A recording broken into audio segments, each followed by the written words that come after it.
₹1000 महिन्याच्या इन्व्हेस्टमेंटमध्ये तुम्ही कमवू शकता भविष्यात लाखो रुपये. पण कसे? बँक एफ-डीपेक्षा जास्त रिटर्न आणि शेअर मार्केटपेक्षा कमी रिस्क असा या इन्व्हेस्टमेंट ऑप्शन म्हणजे म्युच्युअल फंड. नमस्कार मित्रांनो, मी हरीश आणि आज आपण या व्हिडिओमध्ये पाहणार आहोत म्युच्युअल फंड म्हणजे काय? कंप्लीट आपण ए टू झेड म्युच्युअल फंड याबद्दल आपण पूर्णपणे समजून घेणार आहोत, ती सोप्या भाषेत. तर हा व्हिडिओ शेवटपर्यंत नक्की बघा. या व्हिडिओमध्ये तुम्हाला समजणार की म्युच्युअल फंड म्हणजे काय आणि म्युच्युअल फंड कुठे आपला पैसा इन्व्हेस्ट करतो आणि म्युच्युअल फंडमध्ये कसा इन्व्हेस्टमेंट करायचे, किती प्रकारचे म्युच्युअल फंड असतात, हे सगळं तुम्हाला या व्हिडिओमध्ये क्लिअर समजणार आहे. तर चला बघूया या व्हिडिओमध्ये आपला जो टॉपिक आहे म्युच्युअल फंड त्याबद्दल आपण बघूया. तर सगळ्यात आधी मी तुम्हाला स्क्रीनवर दाखवलं आहे की मी एक पी-पी-टी लावलेली आहे. या पी-पी-टीमध्ये मी सगळ्यात आधी आपण आपण बेसिक्सपासून समजणार आहोत की म्युच्युअल फंड म्हणजे काय होत असते. सगळ्यात आधी समजणं आहे की म्युच्युअल फंड काय होतं, कसं इन्व्हेस्टमेंट करतं, हे सगळे यामध्ये आपण समजूया. तर म्युच्युअल फंड काय असते? Mutual fund is a mutual fund is the way for people to invest money together. Mutual fund काय असतं की एक इन्व्हेस्टमेंट टूल समजा, की आपला जो पैसा असतो, तो सगळा पैसा एकत्र करून जे आहे ते इन्व्हेस्ट करतात. लाइक कुठे इन्व्हेस्ट करतात? स्टॉक्समध्ये इन्व्हेस्ट करतात. काही स्टॉक्स घेतात. म्हणजे स्टॉक्स इक्विटीवाले शेअर्स घेत असतात. कोणी बॉन्ड्समध्ये इन्व्हेस्टमेंट करत असतात. कोणी इंडेक्समध्ये इन्व्हेस्टमेंट करत असतात किंवा कोणी लाइक हे घेतात. आपले काय म्हणतात त्याला? डेब्ट फंड झालेत, बॉन्ड्स झालेत, शेअर झालेत. या या सगळे जे ऑप्शन्स आहेत त्यामध्ये आपला पैसा जो आहे इन्व्हेस्ट केला जातो. आता इथे क्लिअर समजा की instead of buying stocks or bonds on your on, म्हणजे याच्यामध्ये काय असतात की म्युच्युअल फंडमध्ये ज्यांनी आपला म्युच्युअल फंड ओपन केलाय त्याला याच्यामध्ये काही पण बाय करण्याची गरज पडत नाही. त्याला बघण्याची गरज पडत नाही. काही बॉन्ड घेण्याची गरज पडत नाही. त्याच्यासाठी एक प्रोफेशनल जे आहेत इन्व्हेस्टर असतो त्याला आपण प्रोफेशनल फंड मॅनेजर म्हणतो. यामध्ये काय होतं की फंड मॅनेजर जो आहे तो आपल्यासाठी काम करतो आणि सगळे इन्व्हेस्टमेंट्स जे आहे तो करतो आणि त्याला सगळं क्लिअर माहिती असतात कंपनीचे फंडामेंटल्स, कंपनीचे चार्ट्स, कंपनीची न्यूज, या सगळ्या गोष्टींबद्दल त्याला माहिती असतं म्हणून आपण त्याला प्रोफेशनल फंड मॅनेजर म्हणत असतो आणि तो इथे काम करून आपले पैसे जे आहे प्रॉपर जागी इन्व्हेस्ट करत असतो आणि ते आता कुठे-कुठे इन्व्हेस्ट करतात. लाइक स्टॉक्समध्ये घेतात म्हणजे शेअर्स घेतात कंपनीचे. रिलायन्स झालं किंवा अदानी झालं, एस-बी-आय झालं, एच-डी-एफ-सी बँक झाली. यासारख्या अनेक कंपन्या आहेत ज्या मार्केटमध्ये लिस्टेड आहेत. तर यासारख्या कंपन्यांचे शेअर्स घेतात. बॉन्ड्स झालेत, लोन्स झालेत. हे बॉन्ड्स आणि लोन्स म्हणजे काय, की हे जे व्यवहार होतात ते बँक टू बँकमध्ये होत असतात. लोन्सचे व्यवहार झाले किंवा बँक्समध्ये जे लोन्स असतात त्यांच्यामधले जे व्यवहार होत असतात त्यांच्यामध्ये ते इन्व्हेस्ट करत असतात. बॉन्ड्समध्ये इन्व्हेस्ट करत असतात आणि ऑर मिक्स ऑफ बोथ, म्हणजे काय होतं, की दोघांमध्ये सुद्धा आपण इन्व्हेस्टमेंट करू शकतो. स्टॉक्समध्ये पण इन्व्हेस्टमेंट करू शकतो आणि बॉन्डमध्ये पण इन्व्हेस्टमेंट करू शकतो.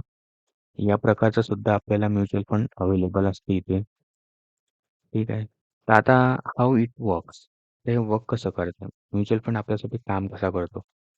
की you invest some money in mutual fund.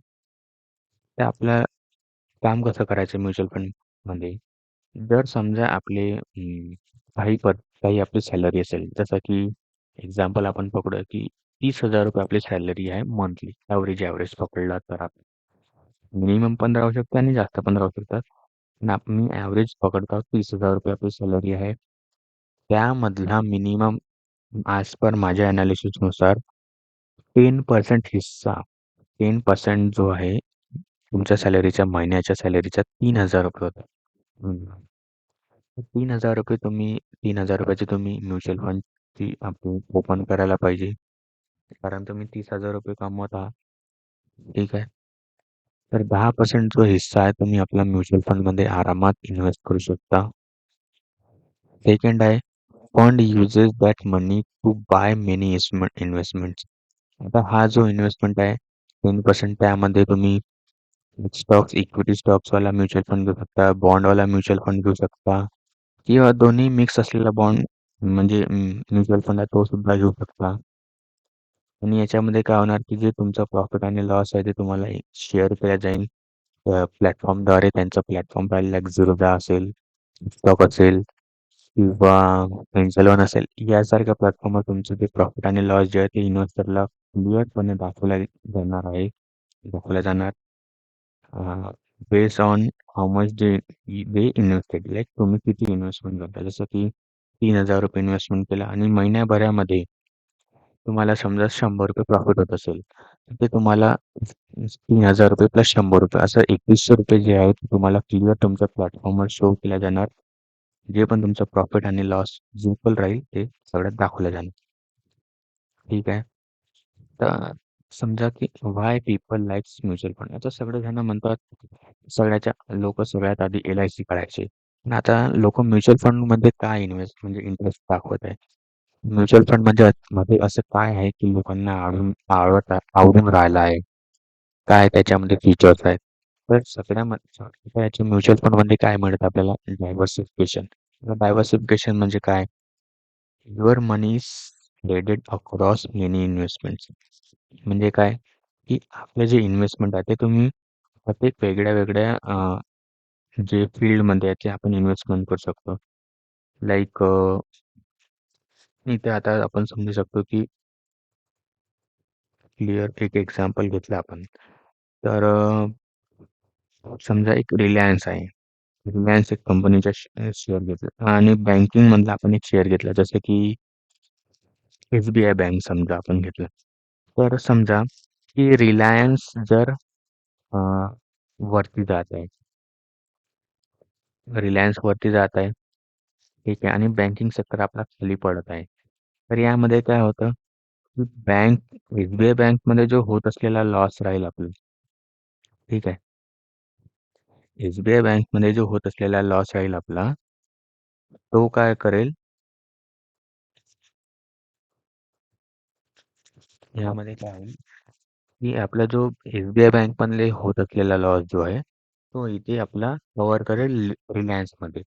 आता काय होईल, की दोघांचे जे पण ॲव्हरेज बॅलन्स केला जाईल आणि जे पण आपल्याला प्रॉफिट आणि लॉस जे आहे ते इथे शो शो होणार.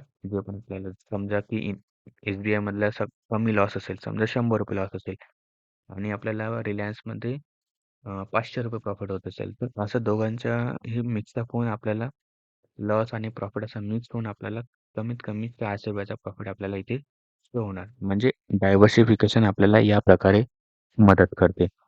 तिथे आपल्याला काय होतं, रिस्क कमी होते आणि त्याला प्रॉफिट जास्त मिळण्याची शक्यता राहते. तिथे आपण तिथे आपण स्टॉक्स करू शकतो. म्हणजे स्टॉकमध्ये डायव्हर्सिफिकेशन करू शकतो. कोणी करन्सीमध्ये डायव्हर्सिफिकेशन करतात. कोणी फॉरेन लाइक बिटकॉइन झालं किंवा आपले हे झाले कमोडिटी मार्केट झालं. यामध्ये इन्व्हेस्टमेंट करून सुद्धा डायव्हर्सिफिकेशन करतात लोकं. लाइक आता इथे काय फीचर आहे, की इथे प्रोफेशनली मॅनेजमेंट असतात. म्हणजे काय होतात, की इथे एक एक्सपर्ट असतो. त्याला सगळं माहिती असतं, नॉलेज असतं, की कंपनीचे फंडामेंटल्स, कंपनीचे न्यूज, कंपनीचे प्रॉफिट लॉस, किती कमवत आहे, किती लॉस करत आहे. तर हे सगळे डिसिजन तो तो घेत असतो, एक्सपर्ट घेत असतो म्हणून त्याला सगळं माहिती असतं. म्हणून इथे तुम्हाला टेन्शन घेण्याची काही गरज नसते. त्यासाठी म्युच्युअल फंड हा प्रॉपर तुम्हाला गाईड करतो, की ते सगळं इन्व्हेस्टमेंट करणार फक्त तुम्हाला जे प्रॉफिट आहे, ते तुम्हाला शो करणार. अफोर्डेबल आहे. कमी पैशामध्ये तुम्ही इथे चालू करू शकता आपलं इन्व्हेस्टमेंट अगदी छोट्या अमाउंटमध्ये लाईक ₹500 ते ₹1000 इन्व्हेस्टमेंटमध्ये तुम्ही आपलं जे आहे म्युच्युअल फंड सुरू करू शकता. ईझी आहे अप्लाय करणं. तुम्हाला डेली काही ट्रॅक करण्याची गरज नाही मार्केटला, काही पाहण्याची गरज नाही, की मार्केट कुठे जात आहे, खाली पडत आहे, वर पडत ते सगळं पाहणार. फक्त आपल्याला पैसे ॲड करणं आहे आणि आपलं म्युच्युअल फंड ओपन करणं आहे. तर आता आपल्या म्युच्युअल फंडचे किती टाइप आहेत? म्युच्युअल फंड आता किती टाइपचे आहेत? तुम्ही कोणता म्युच्युअल फंड ओपन करायला पाहिजे आणि कोणता म्युच्युअल फंड तुम्ही घेऊ शकता? किती प्रकारचे म्युच्युअल फंड आहेत? या या सगळ्याबद्दल आता आपण बघूया. तर टाइप्स ऑफ म्युच्युअल फंड, ठीक आहे. तर इक्विटी फंड आहे. इक्विटी फंडमध्ये काय होतं, की invest mostly money in stocks म्हणजे फक्त शेअर्स. मोस्टली मनी काय करतात, जे इक्विटी स्टॉक्समध्ये फक्त आणि फक्त शेअर घेण्यासाठी यूज केले जातात. लाइक रिलायन्स झालं, अदानी झालं, अदानीचे शेअर झाले, एस-बी-आयचे शेअर झाले, ॲक्सिस बँक झालं किंवा एनी शेअर कोणता पण लाइक सन फार्मा झालं, सिप्ला झालं, यांसारख्या कंपनीचे शेअर्स झालेत. हे सगळे जे आहेत फक्त आणि फक्त शेअर्समध्ये इन्व्हेस्टमेंट करणार त्याला आपण इक्विटी फंड म्हणतो. यामध्ये थोडं हाय रिस्क असतं आणि पोटेन्शियल सुद्धा असतं. हायर रिटर्न्स मिळण्याची शक्यता राहते. एक स्टॉक जरी कमी आपल्याला रिटर्न देत असला, पण एक त्याच्या व्यतिरिक्त एक दुसरा स्टॉक असेल, तो आपल्याला डबल, ट्रिपल, चौपट रिटर्न देत असेल, तर यामध्ये काय असतं, थोडं रिस्क हाय असतं, पण हायर रिटर्न्सची सुद्धा शक्यता असते यामध्ये आपल्याला. ठीक आहे. नेक्स्ट आहे डेट फंड. डेट फंडमध्ये काय होतात, की इन्व्हेस्ट करतात ते बॉन्ड्स, लोन्समध्ये. तर हे बॉन्ड्स आणि लोन्स काय असतात, गव्हर्नमेंट बॉन्ड्स असतात. गव्हर्नमेंट टू गव्हर्नमेंट जे मनी एक्सचेंज होत असतात, त्याच्यामध्ये ते बॉन्ड असतात, लोन्स असतात, त्याच्यामध्ये ते इन्व्हेस्ट करत असतात आणि याच्यामध्ये स्टेबल रिटर्न मिळण्याची शक्यता राहते आपल्याला. लाईक फिक्स अमाउंट 15%, 10% जे जे तिथे म्युच्युअल फंडमध्ये डिक्लेअर केलं राहील, ते तिथे रिटर्न मिळण्याची शक्यता आपल्याला भरपूर राहते.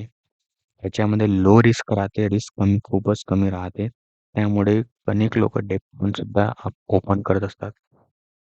आता नेक्स्ट आहे हायब्रिड फंड. हायब्रिड फंड म्हणजे काय? मिक्स ऑफ बोथ इक्विटी आणि डेब्ट. याच्यामध्ये दोन्ही प्रकारचे बेनिफिट आपण घेऊ शकतो.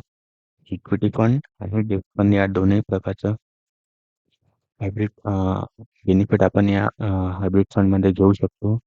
आणि माझ्या सल्ल्यानुसार देखील मी हे सजेस्ट करेल, की तुम्ही हायब्रिड फंड घ्यावा. कारण यामध्ये इक्विटी आणि डेब्ट या दोघांचं रिस्क पण कव्हर होतं आणि आपल्याला पोटेन्शियल मिळतात. पोटेन्शियल हायर रिटर्न्स मिळतात.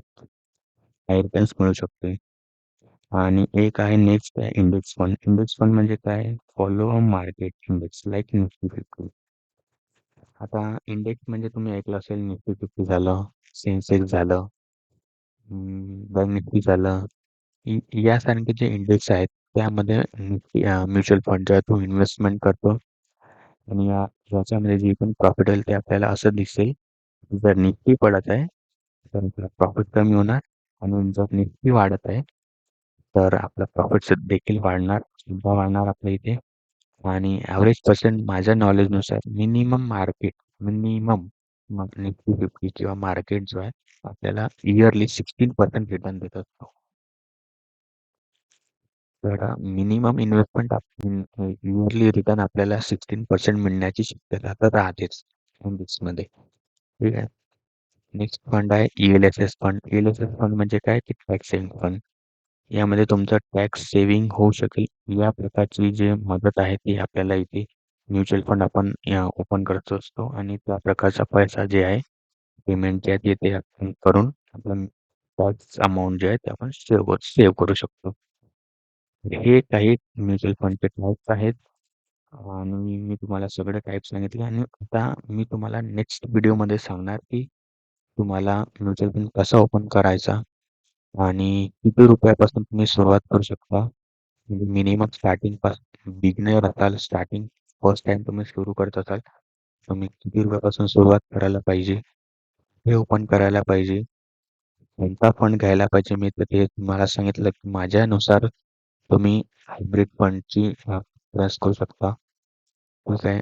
आणि यामध्ये आणखी तुम्हाला नेक्स्ट व्हिडिओमध्ये मी तुम्हाला सांगणार की तुम्हाला कोणते म्युच्युअल फंड निवडायला पाहिजे. आणि आणखीन बेस्ट जे आहेत लाईक कोणत्या कंपनीची पासून विकत घ्यायला पाहिजे, अ, कुठून विकत घेऊ शकता, म्युच्युअल फंडचं प्रॉफिट आपण कसं कॅल्क्युलेट करू शकतो, या सगळ्या त्याबद्दल जे आहे ते मी नेक्स्ट व्हिडिओमध्ये तुमच्यासोबत डिस्कस करणार. आणि जर तुम्हाला हा व्हिडिओ आवडला असेल तर या व्हिडिओला नक्की लाईक करा, चॅनलला सबस्क्राईब करा आणि जर असेच फायनान्स आणि मार्केट रिलेटेड अपडेटसाठी तुम्ही या चॅनलला फॉलो करू शकता. तर भेटूया नेक्स्ट व्हिडिओमध्ये.